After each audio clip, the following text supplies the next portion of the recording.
Hello， 大家好，我係路易斯。今年已經介紹咗 DJI 幾款唔同嘅 Osmo 系列產品。嗱，首先有 Osmo 360啦，跟住 Osmo Nano， 然後係最近嘅 Osmo Mobile 8。咁嚟到2025嘅年尾啦，仲有一樣 Osmo 系列嘅產品咧，大家都好期待嘅，就係我今日介紹嘅 DJI Osmo Action 6，係一部運動相機。咁今次已經升級到1.1寸嘅 sensor 喎。咁究竟佢嘅功能啊，同埋拍攝質素咧，可唔可以令到大家又再一次入坑呢個 Osmo 系列嘅運動相機呢？同埋大家仲係用緊 GoPro 嘅話，究竟好唔好直接轉會去 DJI 用佢嘅運動相機呢？咁我今集咧就會攞部 GoPro 13同埋呢一部最新嘅 DJI Osmo Action 6做一個比對嘅測試。好，而家咧我就翻去開箱先。好啦，一個好聚手嘅包裝啊！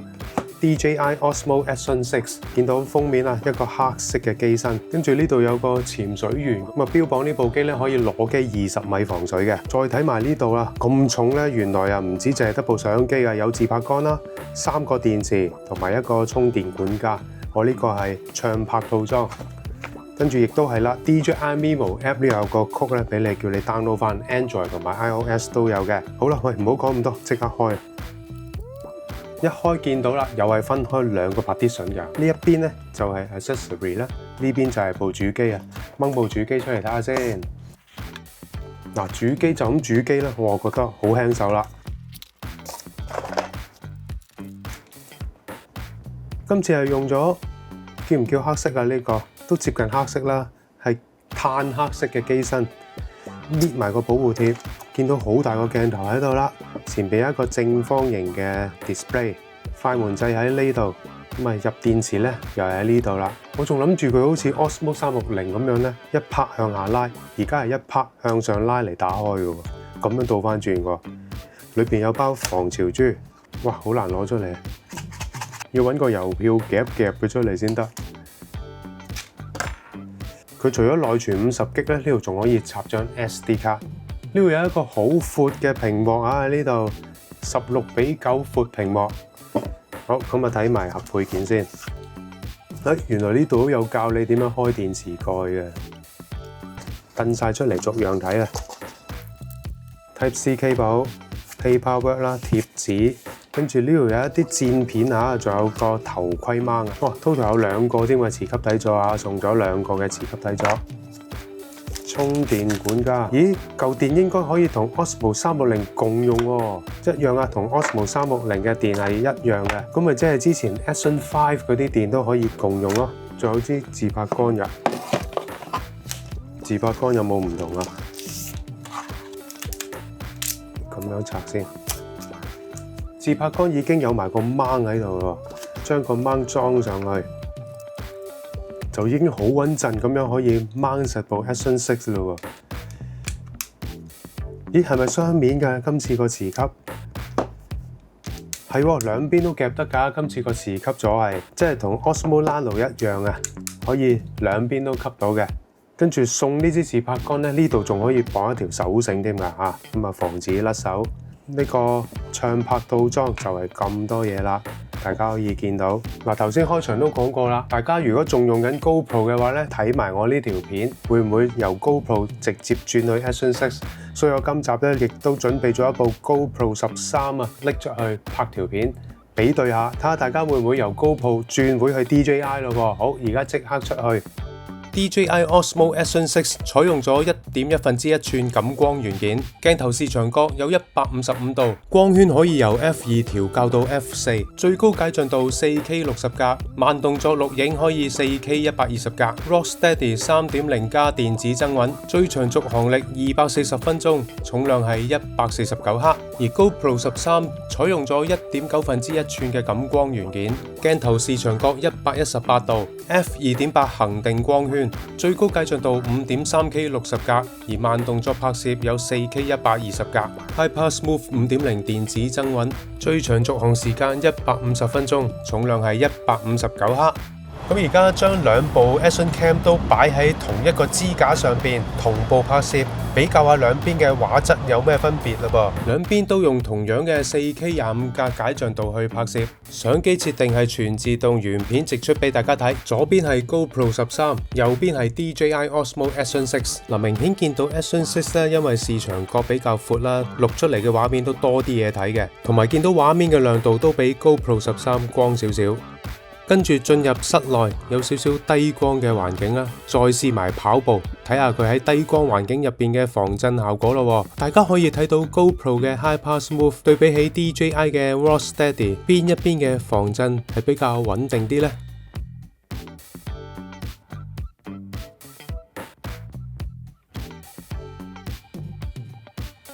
然後我再跑出去室外，睇下日光嘅環境啦，防震應該對兩部機都更加冇難度。大家唔知會唔會同我一樣覺得兩部機都做得非常之穩定呢？嗱，而家現場環境都有啲嘈雜嘅，試下兩部機嘅現場收音效果咯。咁嗱，而家聽下 GoPro 13先嚇，而家用 GoPro 13嘅現場收音，大家聽唔聽到我講嘢呢？冇用無線咪㗎，依家。好啦，咁轉過嚟啦，依家係 DJI Osmo Action 6，大家有聽下聽唔聽到我講嘢呢？而家都係冇用無線咪嘅，大家都係用機嘅原裝收音咪。好啦，跟住入到嚟室內嘅環境比較寧靜啲啦，大家有聽下啦，現場收音個效果啦。而家聽下先嚇，就係 GoPro 13嘅現場收音，用緊原裝嘅機內收音咪，大家覺得係咩聲嘅呢？好，跟住再轉一轉過嚟右手邊呢一部嘅 Osmo Action 6。又係用緊咧機裏邊嘅原裝收音咪嘅，冇用無線咪。咁啊，大家又聽下啦，邊清啲呢？大家自行判斷咯喎。好，跟住同時孭住兩部 Action Cam 出嚟睇下兩部機夜拍嘅品質啦。見到個效果都好明顯啊！大 sensor 同埋大光圈嘅 Osmo Action 6，加上針對夜拍嘅超級夜景模式，明顯地比 GoPro 13係好好多噶啦。我相信應該冇人會反對我呢個評價，尤其是前邊個轉彎位已經係冇乜燈光噶啦。Action 6嘅畫面依然係保持亮度十足。拍完嘅片呢 Action 6除咗有內置50GB嘅儲存空間之外，佢嘅檔案傳輸速度呢亦都係相當之快，過一個 1.2GB 嘅 file 快過 GoPro 13過300幾 M。嗱，運動相機呢係做運動嗰陣攞嚟保留每一秒嘅畫面，咁最緊要佢嘅反應係快㗎嚇。咁所以而家呢我就做埋呢個測試，睇下兩部機就咁撳個 Quick Shot 快速錄影呢邊部快啲咯。我覺得呢Action 6應該贏成條街嘅。好，預備開始。預備1、2、3。哇！你睇下 Action 6一撳落去即刻俾反應。GoPro 咧都仲係要延遲少少嘅。咁我今次咧就決定繼續帶呢個 Action 6出去踩單車，拍啲畫面俾大家再睇下啊！睇下呢部機有咩更強悍嘅功能。好啦，咁我而家咧就帶埋呢部 Osmo Action 6上嚟大陸踩單車，順便拍啲片俾大家睇下。而家我就用 Osmo Audio 嘅生態直連無線咪，而家駁咗 DJI Mic 3嘅。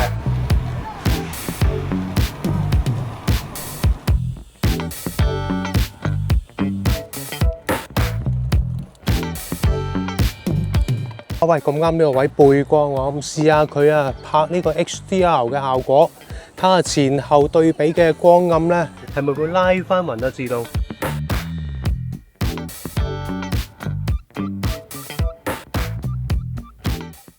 好大個粉黛亂子草嘅田，依家有少少粉紅色。如果你想將佢變到更加粉紅咧，好簡單。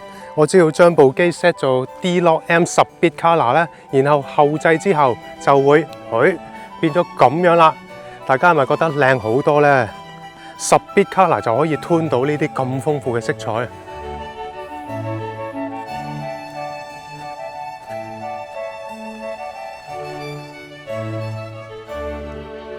咁啊，手上揸住呢一盒係咩嚟嘅呢？係一個微距鏡頭。普通鏡頭咧，咁樣埋去就會 outflow 啊！大家睇下係咪？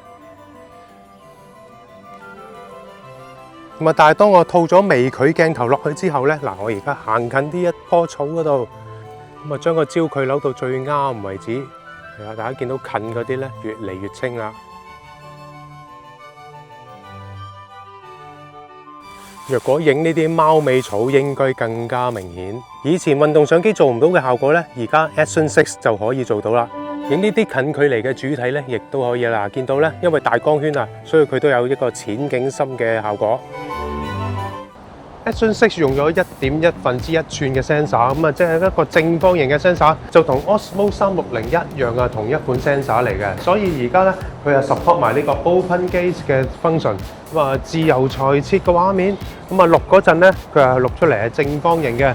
但係當你翻屋企做後製嗰陣咧，或者用手機嘅 DJI Mimo App 都可以揀翻16:9啦，9:16。或者1:1正方形嘅畫面，任意自由裁切。嗱 ，Action 6亦都有呢個人物追蹤功能，呢個上一代 Action 5 Pro 亦都有嘅功能嚟嘅。